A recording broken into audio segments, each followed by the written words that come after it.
Pachacamani, reivindicando lo sonoro. Pachacamani.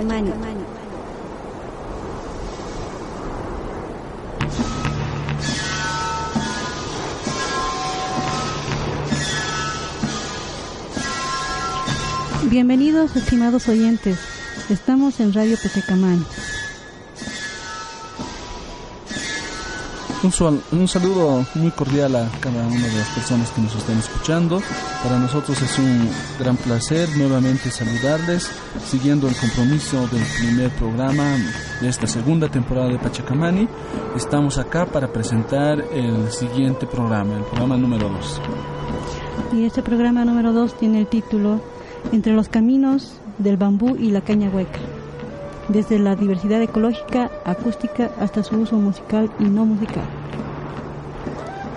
Al igual que el anterior programa, previo al inicio de la descripción de todos los pormenores que tiene este programa, vamos a empezar escuchando algo de música, pero no sin antes presentar a nuestro invitado especial. Sebastián, por favor, te damos la palabra. ¿Cómo están? Buenas tardes a todos los oyentes. Mi nombre es Sebastián. Un gusto otra vez estar aquí con ustedes en la Radio Pachacamani. Gracias, Sebastián. Bueno, como bien dijo Sebastián, acá estamos Richard Mújica y Gloria Villarruel también. Y vamos a iniciar escuchando un moconi, que es el alma pinquillo, que se interpreta en noviembre aquí en la región circunlacustre de Bolivia. Específicamente podemos hablar de la provincia de Masuyos. Escuchemos.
Oyentes, ahora vamos a hacer una explicación del título de este programa.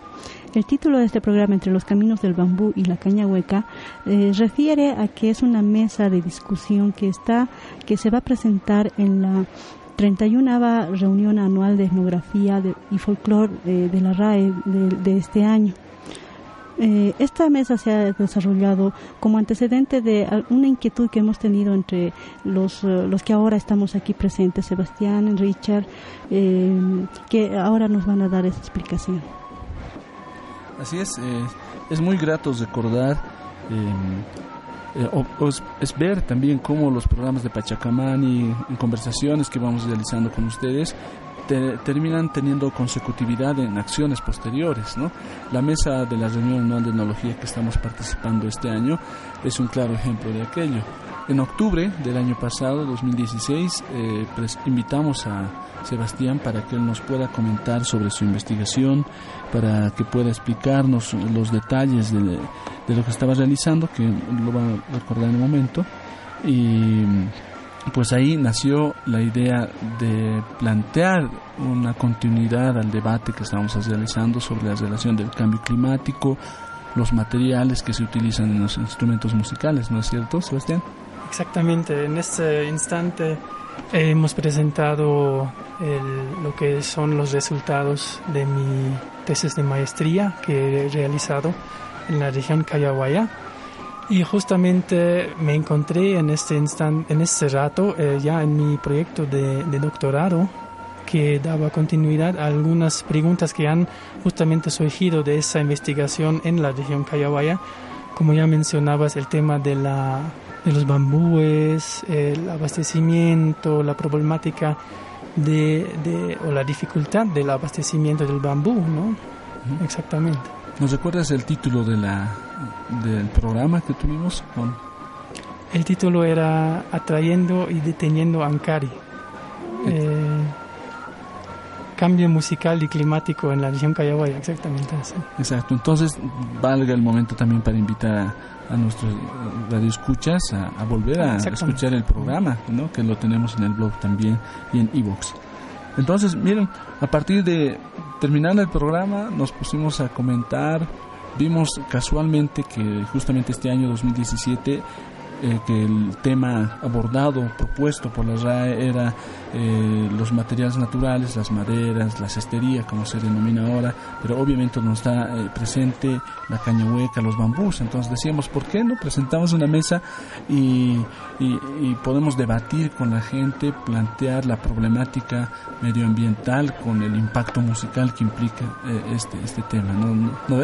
Exactamente, entonces fuimos hemos desarrollado alguna propuesta para la mesa redonda, hemos ya un poco especificado algunos expositores que podrían participar y en este transcurso del año se ha definido ya la mesa como tal cual está ahorita y cómo se va a desarrollar este 25 de agosto, el viernes en el MUSEF, ¿no es cierto? Uh-huh. En tal sentido, cabe el momento para hacer extensivo el agradecimiento a las autoridades que dirigen el Museo Nacional de Etnografía y Folclore, la posibilidad también de dar continuidad a la reunión anual de etnología, donde anualmente se van debatiendo temas muy importantes en las investigaciones que se vienen realizando.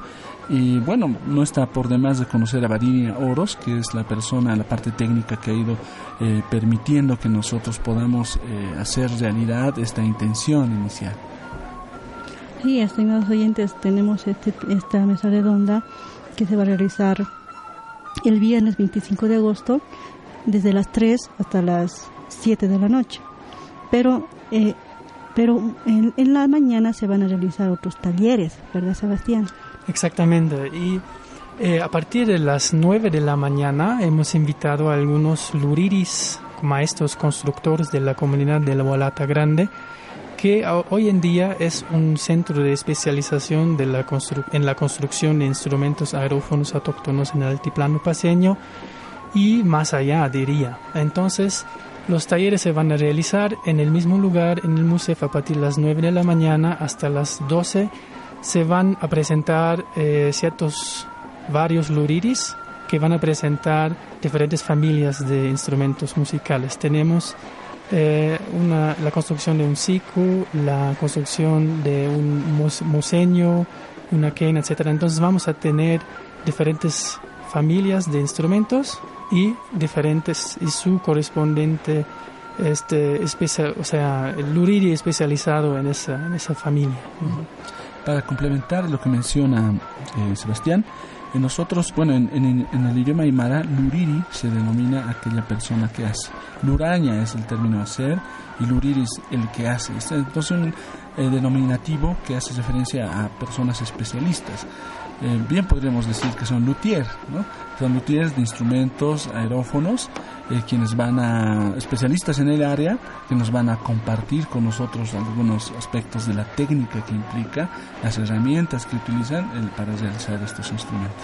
Y obviamente nos muestran el material también, en qué se hace el instrumento, y ahí vamos a ver también la diversidad de los materiales que se usan para la construcción de instrumentos musicales, que también vamos a profundizar en la mesa después, en la tarde. Sí, exactamente. Entonces de ahí es que nace los objetivos del evento, ¿no? Porque la relación que tiene el material con la música, con la elaboración, todo el proceso que interfiere hasta llegar a la entonación y dar la interpretación musical y su uso social de esta música, nosotros estamos tomando mucho énfasis en el material, en el uso del material, dónde se lo encuentra, en qué situación de conservación se encuentra ese material. Entonces de ahí es que estamos haciendo esta mesa para hablar específicamente de esto, ¿no? Porque el material implica la elaboración de un tipo de instrumento musical que va a ser usado en una sociedad. Entonces esto es muy importante conocer desde ese primer inicio de la obtención de este material, dónde se lo encuentra, está disponible, hay una conservación de este material, qué implicaciones tiene respecto de su uso, ¿no? Bueno, el tema central, como ya lo acaba de mencionar Gloria, viene ahora para ser desarrollado, lo que vamos a hacer en el siguiente bloque, luego de escuchar otra pieza musical, ¿no? Pero antes me gustaría que menciones, hemos presentado al Moconi como primer pieza musical, ¿no? Al Mapinquillo, como conocemos en el sector andino. Entonces quisiera, Sebastián, que menciones algo del material. Bien, el material se llama en aymara socosa, ¿no? Y eso exactamente tiene un nudo en el medio y por eso se llama el instrumento también moconi, que es moco en aymara, nudo, y el sufijo ni con nudo.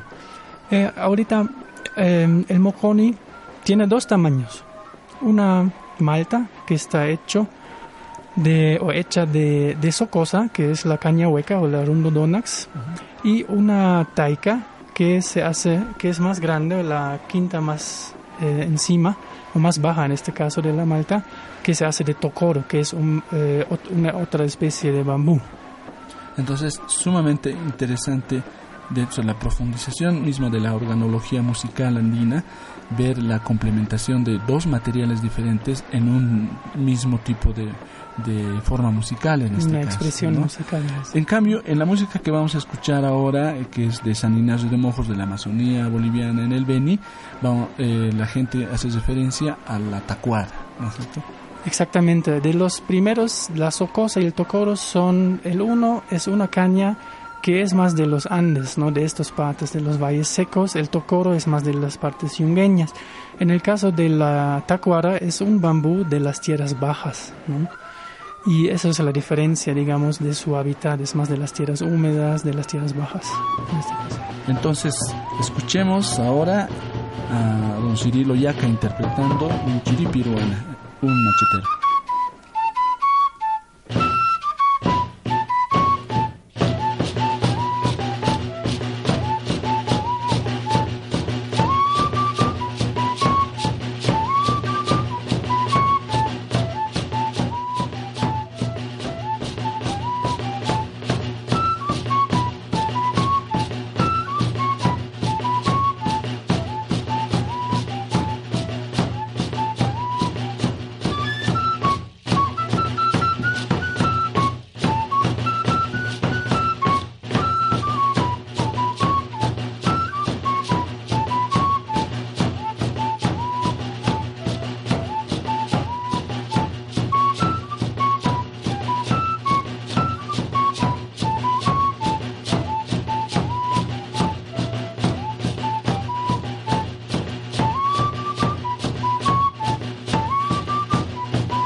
Pachacamani.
Bueno, de fondo seguimos escuchando este Toro Torito, que es parte de la música de San Ignacio de Mojos. Habrán notado las posibilidades de diálogo que podemos tener a partir de la profundización del material en la organología musical. Entonces, ese es también, ese es el objetivo también de esta mesa. Que nosotros hayamos, tanto con Sebastián como con Pachacamani, iniciado esta idea de debatir, ha hecho que nosotros ahora estemos organizando el evento de una manera coparticipativa entre Pachacamani y la Universidad de Londres, de la cual Sebastián forma parte. La relación que nosotros, o el aporte que buscamos hacer como Pachacamani, es obviamente desde el foco de la cultura, de la antropología, ver la importancia de esta relación del ser humano, de las comunidades, con el medio ambiente, ¿no? Y de qué manera se relaciona con el uso de ciertos tipos de materiales, como es en este caso la caña hueca y los bambúes.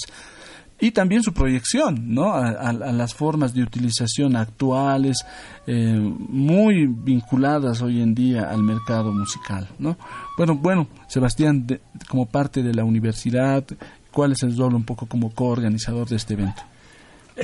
Yo soy, en primer lugar, sociólogo ambiental y ecólogo humano. Vengo más de las ciencias sociales, vinculado al estudio del medio ambiente. Entonces aquí tenemos un conjunto, nosotros Pachacamani y la Universidad de Londres, y justamente vinculando esos temas, ¿no? La cultura, desde la antropología tal vez, con la ecología y el uso y el temas medioambientales, como ya has mencionado antes, ¿no es cierto, Gloria? Y justamente, sí, estoy muy agradecido de ser parte de ese grupo de organización, y tal vez hablamos un poquito sobre lo que se va a presentar en la mesa, ¿no? Sí, tenemos varios invitados en la mesa, ¿no?, con los que hemos podido establecer esta organización también. Tenemos, por ejemplo, a David Kirki Ali, etnomusicólogo, cuyo tema del que nos va a traer ese día es cuantificación de instrumentos musicales de cañas y caña hueca, ¿no? Sí, de hecho, Kirki, como lo conocen la mayoría de investigadores y músicos, es alguien que ha acompañado la reunión anual de etnología desde los inicios de esta presentación, aportando siempre sobre la música, ya que él, además de ser etnomusicólogo, principalmente su formación es como comunicador social, él es ingeniero, prácticamente ingeniero de sonido, domina muy bien esa parte, y es luthier, es luriri también. Entonces tiene muchas perspectivas de las cuales él nos va a mostrar un poco un mapeo, mostrar ciertos tipos de instrumento y en qué regiones de la parte andina y de tierras bajas también se presenta. Y el nombre también es muy interesante, ¿no? El kirki es también un material que llaman al tocoro, que es áspero, ¿no? Kirki en aymara quiere decir áspero, y es justamente un tocoro que usan también para la elaboración, los luriris, para la elaboración de quena, por ejemplo, ¿no? Ajá. ¿Ves? Estamos con el lente sumamente vinculado a las cañas, ¿no? Bien. Luego tenemos a Ignacio Quispe, maestro luriri de Hualata Grande, cuyo tema que nos va a exponer es experiencias de organización local en el abastecimiento de la materia prima, construcción y venta de instrumentos musicales. Exactamente, el don Ignacio es un luriri que ha aprendido desde su niñez el arte, lo que es el arte de la construcción de los instrumentos musicales de todas las familias que conocemos, con la especialización de museño, que ha aprendido de su abuelo y de su papá en la comunidad de Hualata Grande. Y nos va un poco hablar sobre la dinámica de cómo va cambiando también el abastecimiento, ¿no? Antes, como hacían antes los luriris, en tal vez viajes ecológicos, etcétera, con mulas, etcétera, como cuentan sobre sus abuelos, etcétera. Y cómo se hace el abastecimiento hoy en día, cuáles son las organizaciones sociales, tanto en el abastecimiento de la materia prima, en la construcción de los instrumentos musicales y en la venta al final, tanto en mercados urbanos, rurales, como nacionales e internacionales también. Bien, así estamos con temas muy de la región andina, pero también tenemos participantes para hablar de la problemática en tierras bajas. Y ahí tenemos a Damián Vaca Céspedes, músico investigador de Santa Cruz de la Sierra, cuyo tema es el uso musical y no musical del bambú en las tierras bajas. Sí, bueno, Damián es una persona que la conocimos hace poco, pero que tiene mucha investigación en la parte de tierras bajas de nuestro país. La experiencia que nos va a mostrar está muy vinculada con esto, no solamente desde la práctica de los instrumentos, los usos de ciertos materiales, sino también la problemática que sufre este tipo de materiales en la cotidianidad de la forma de uso de la tierra también que él tiene. Entonces hay mucho realmente que esperar, y era impensable hablar de este tema sin incorporar la parte de tierras bajas de Bolivia. Sí, y bueno, a partir de aquí ya tenemos un análisis muy profundo, más académico, digamos, de esta problemática, y precisamente Pachacamani va a entrar ya para hacer una evaluación respecto de esto, ¿no? Y claro, nosotros como con Richard y mi persona vamos a entrar a hablar de las musicalidades presentes y materiales ausentes, un balance de los estudios sobre música, cañahuecas y bambúes en Bolivia. Es una aproximación de este análisis. Sí, realmente, si bien como en la primera parte ya lo hemos mencionado, tanto Kirki, don Ignacio y Damián nos van a mostrar lo que está vivo, o algunos elementos que se han olvidado de la práctica musical y de los luriris mismos. Pero hay un importante bagaje de autores e investigadores que han abordado la música desde diferentes facetas, desde la antropología, la musicología, la etnomusicología y demás. Sin embargo, vemos que hay ciertos vacíos y confusiones incluso respecto de los materiales que se usan, ¿no? Y no sé, eso vamos a debatirlo en la mesa realmente, qué implicancias puede tener, pero eso nos ayuda a tener esta idea, este balance de lo que se tiene a nivel de investigación, identificando muy pocas investigaciones certeras sobre el uso o tipología de material. Y de hecho a eso abre la siguiente exposición. Sí, precisamente tenemos a Sebastián, que nos va a presentar dos temas, ¿no? Sebastián. Exactamente, partiendo de ese panorama de las investigaciones en Bolivia, vemos un vacío, como el Richard dice, sobre la profundización de la temática de la materia prima, exactamente, tanto en la clasificación de nombres locales, como ya hemos mencionado algunos, con nombres científicos de cuáles son los géneros, de qué se tratan aquí, cuando hablamos de los instrumentos musicales, cuáles son las especies de bambúes y cuál es su distribución geográfica en el país. Entonces mi primera intervención va ahí, en esa dirección, llenar un poquito este vacío que hay sobre los materiales, y voy a presentar una aproximación etnobotánica a la construcción de los instrumentos musicales autóctonos del altiplano paceño. Y después la segunda intervención va partiendo de ese panorama que voy a mostrar sobre los bambúes en Bolivia, y justamente voy a hablar sobre la ecología política de la construcción de instrumentos musicales. ¿Por qué hablamos de una ecología política? Hoy en día tenemos algunas dificultades, algunas fluctuaciones del suministro de los materiales, especialmente bambú, en los mercados locales de La Paz, por ejemplo, los mercados informales también, para la construcción de instrumentos musicales. Y yo quiero saber un poquito a qué se debe eso, ¿por qué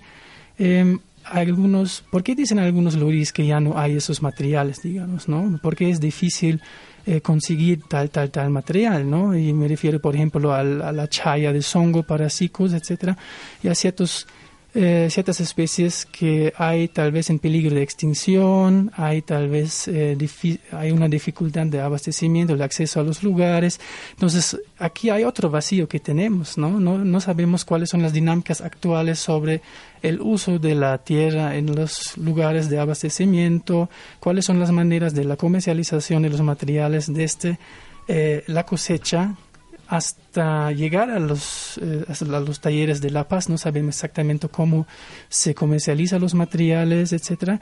Y en la segunda parte de mi intervención voy a un poquito hablar sobre estas cosas, ¿no? Y con esas dos intervenciones voy a presentar algunos resultados preliminares, digamos, de mi trabajo que estoy realizando en mi proyecto de doctorado, que ya está en un año, o sea, ya...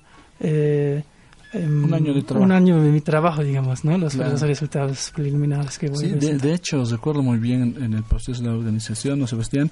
Teníamos a un invitado especialista para exponer justo la primera parte, ¿no? Pero por factores que siempre suceden en las formas de organización de estas mesas, no pudo participar para ahora, pero no podíamos dejar de lado ese tema y por eso Sebastián se animó a presentarlo.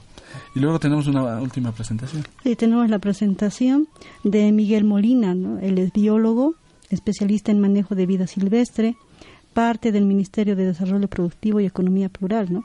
El tema que nos va a traer ese día es hacia el manejo sustentable del bambú, experiencias y oportunidades. Y eso saliendo de esa ecología política donde vemos dificultades de abastecimiento, donde surgen preguntas de conservación. Invitamos a Miguel Molina, que es biólogo especialista en el manejo de vida silvestre, con su intervención que nos va a brindar algunas experiencias sobre el aprovechamiento integral y sostenible del bambú en el Parque Nacional de Cotapata, por ejemplo, pero nos muestra también el marco legal del Estado Plurinacional de Bolivia, cuáles son las oportunidades dentro de ese marco legal, ¿no?, en Bolivia. Y él, como parte del Ministerio de Desarrollo Productivo, tiene ese vínculo, ¿no? El desarrollo económico tiene que vincularse siempre con un aprovechamiento sustentable en la materia prima, ¿no? Y eso hablamos no solo sobre bambúes, ¿no? Podemos hablar de otras artesanías, digamos, ¿no? La cestería, por ejemplo, o la sastrería, o otros artesanos que tienen tal vez igualito dificultades, ¿no?, para el abastecimiento de sus materias primas, ¿no? De hecho, sería interesante que previa a la conclusión de este programa podamos debatir un poco de estas problemáticas, dando estas necesidades y por qué la necesidad de conectar un tema con otro. Pero bueno, estamos hablando de música, hemos hablado de los luriris, de los músicos, de lo que dicen los investigadores de los materiales, su impacto ambiental, ecológico y alternativas. Pero hay una parte que era sumamente importante, la cual la está complementando Arnold Gerard, que después de la mesa redonda, que hasta aquí no son los componentes de la mesa redonda, que vamos a trabajar con un debate posterior, y ahí entra Arnold Gerard. Él nos va a mostrar, debatir un poco sobre la acústica, ¿no? La especialidad de Arnold Gerard, desde las investigaciones que ha hecho en la Universidad Tomás Frías, se ha enfocado en ese punto, y él nos va a mostrar qué implicancia tiene el material, en este caso del bambú y de las cañahuecas, en la sonoridad y acústica misma de los instrumentos, ¿no? Bueno, hasta aquí estaríamos en este nuevo bloque. Pasaremos a escuchar otro tipo de música, unos sikus. ¿Qué nos puedes decir de ese instrumento? Los sikus de carangas, ¿no es cierto? Exactamente, los sikus son elaborados de un bambú, una especie de bambú que se llama chaya, ¿no? Y esa chaya es también un bambú de la parte yungueña que se encuentra también en un estado de extinción, o por decir, claro, el abastecimiento es difícil de este material también. Vamos a escuchar este tema, Hachasiku de Carangas.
Pachacamani.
Bueno, estamos escuchando la canción que lleva por título Pesca Patacmara Sufrita, de la localidad de Chuquichambi.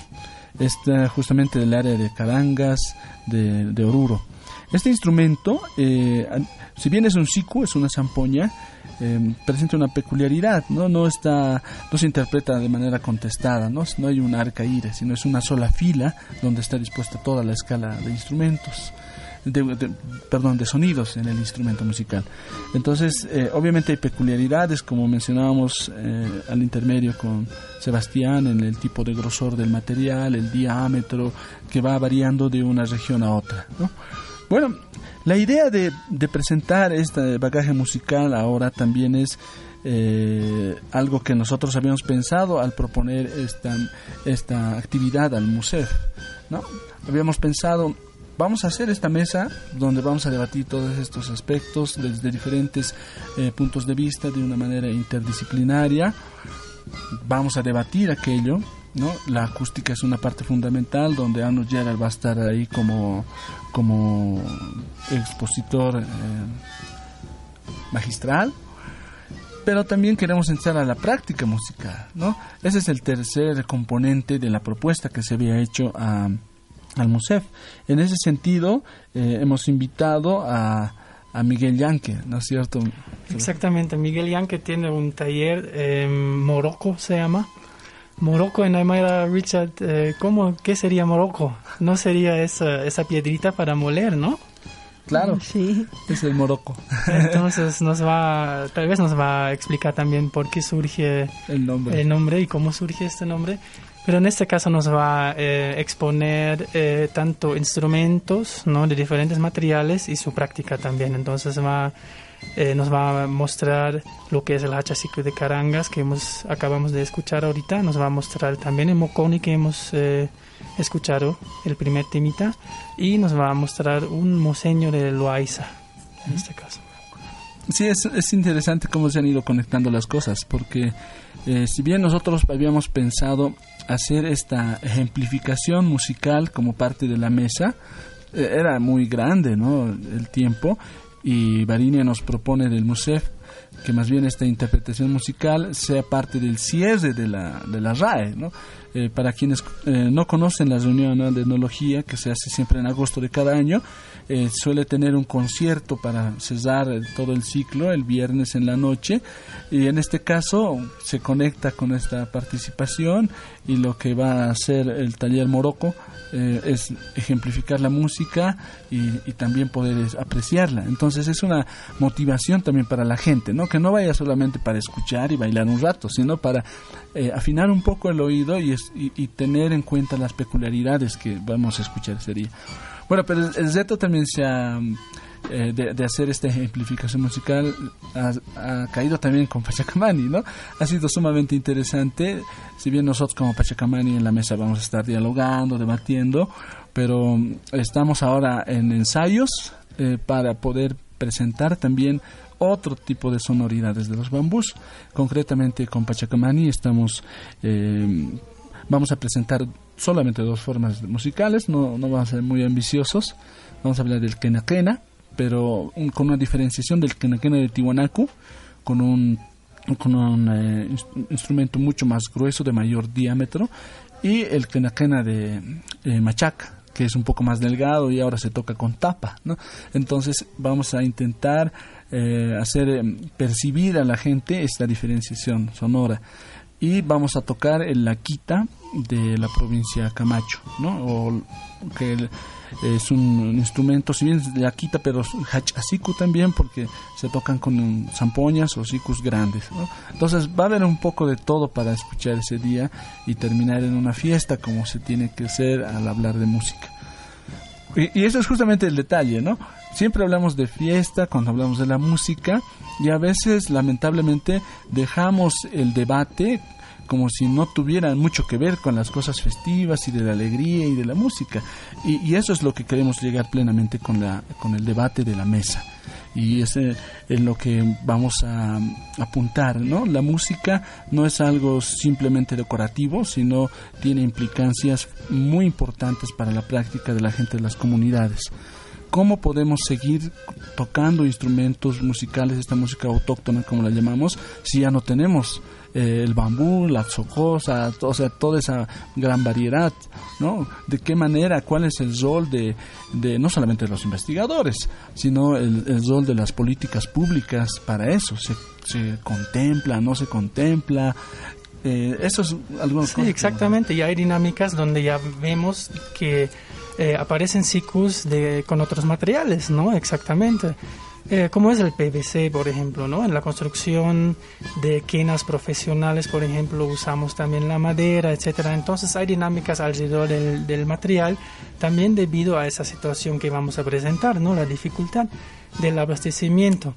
Pero también pienso que es muy importante el tema de material para la transmisión de conocimientos, en este caso de los luriris, de los maestros ya mayores a los jóvenes, ¿no? Y eso influye obviamente incentivos o incentivas más económicas, ¿no? Tienen que vivir de algo, pero también en la parte material, ¿no?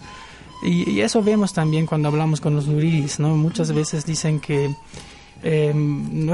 mis hijas ya no hacen ese trabajo, etcétera, ¿no? Es debido también a esa situación con los materiales, ¿no? Entonces, una transmisión, digamos, de los conocimientos está vinculada netamente al desarrollo económico integral, digamos, sustentar una visión económica, pero también se basa mucho en la conservación de la materia prima, ¿no? Un manejo sostenible. Un manejo sostenible, digamos, en este caso, ¿no?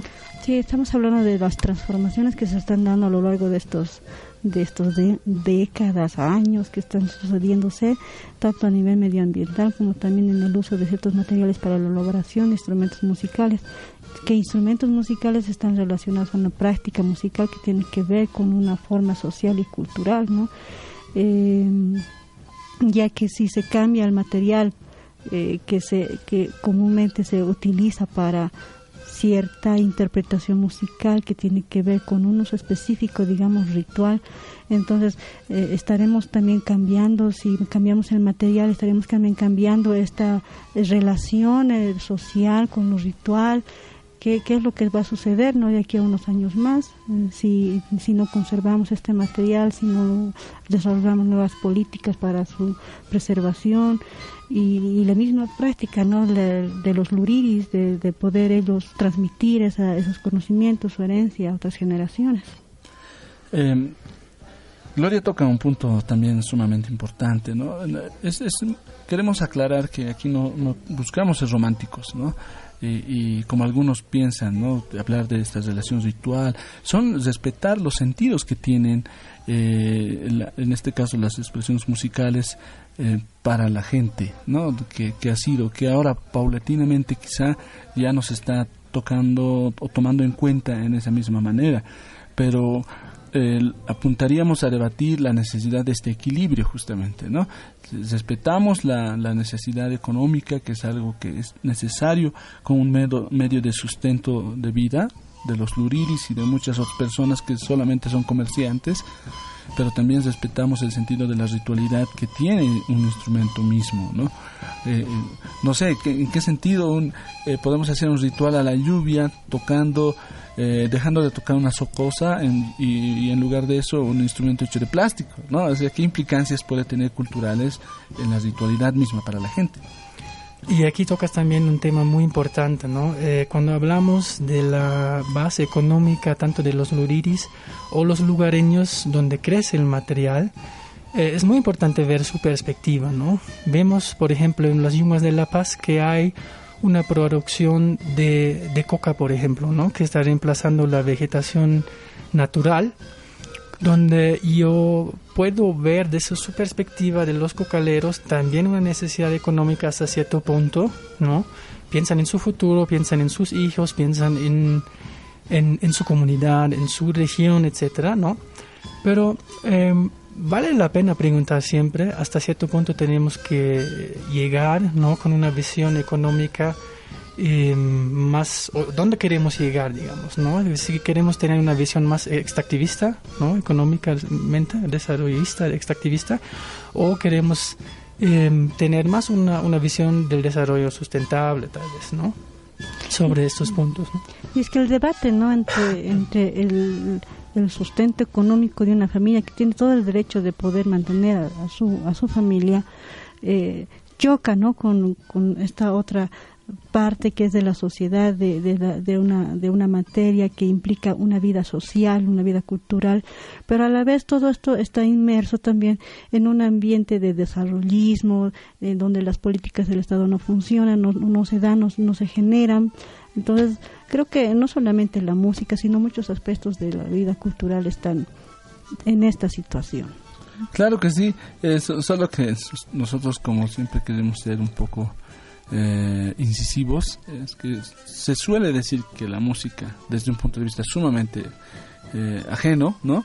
Es una actividad lúdica, ¿no? De divertimiento, de ocio, dicen en el internet, la música, ¿no?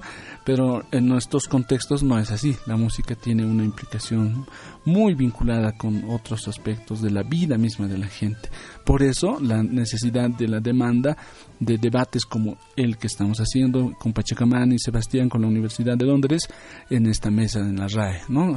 Tomar más de manera integral, más compleja la situación y cuestionar a los investigadores, a las normativas, qué tipo de manejo de tierra está haciendo y todo aquello. Miren, estamos intentando, ahora hemos hecho un juego, un ensayo de debate que lo vamos a continuar el día 25 de agosto de este mes, junto a ustedes, a todos quienes están escuchando y a nuestros invitados, ¿no? Vamos a tener una diversidad de enfoques y veamos a qué puntos podemos concluir y de qué manera puede dar continuidad a futuro.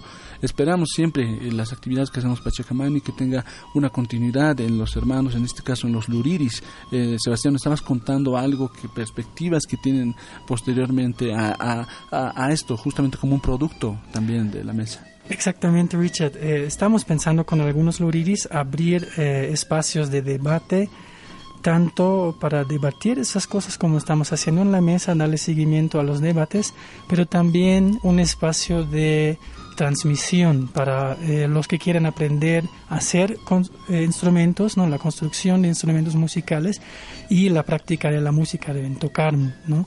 Y por lo tanto estamos en búsqueda de un lugar donde nos vamos a reunir más frecuentemente, pero eso se va a anunciar cuando hay más información. Yo creo que con la mesa tenemos un espacio ya muy completo de debate, un abridor, digamos, de espacios que pueden venir después, ¿no? Pero vamos a seguir con esa mesa primero y vamos a ver cómo nos va en esa mesa. Yo pienso que es una mesa muy completa y de esa forma quisiera invitar a todos y a todas a esa mesa, tanto a los talleres en la mañana, la mesa en la tarde y la conferencia magistral de Arnaldo y la presentación del taller Morocco también, para participar también en la mesa, porque va a haber un espacio muy interactivo también, ¿no es cierto?, con los que nos escuchan.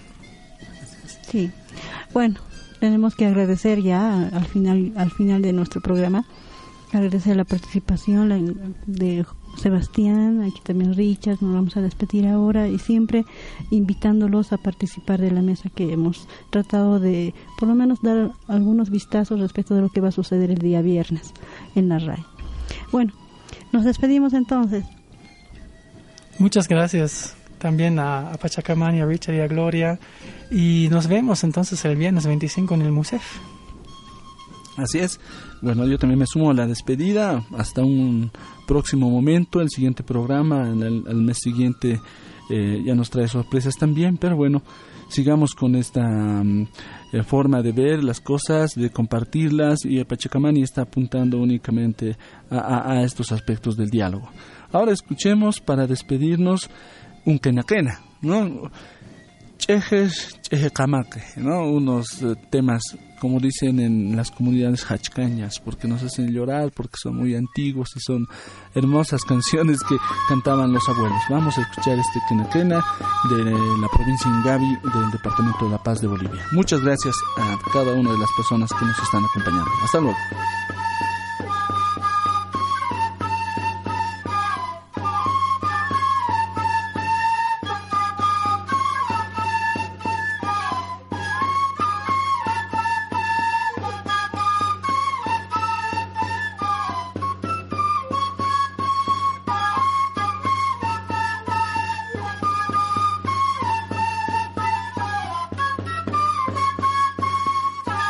Pachacamani.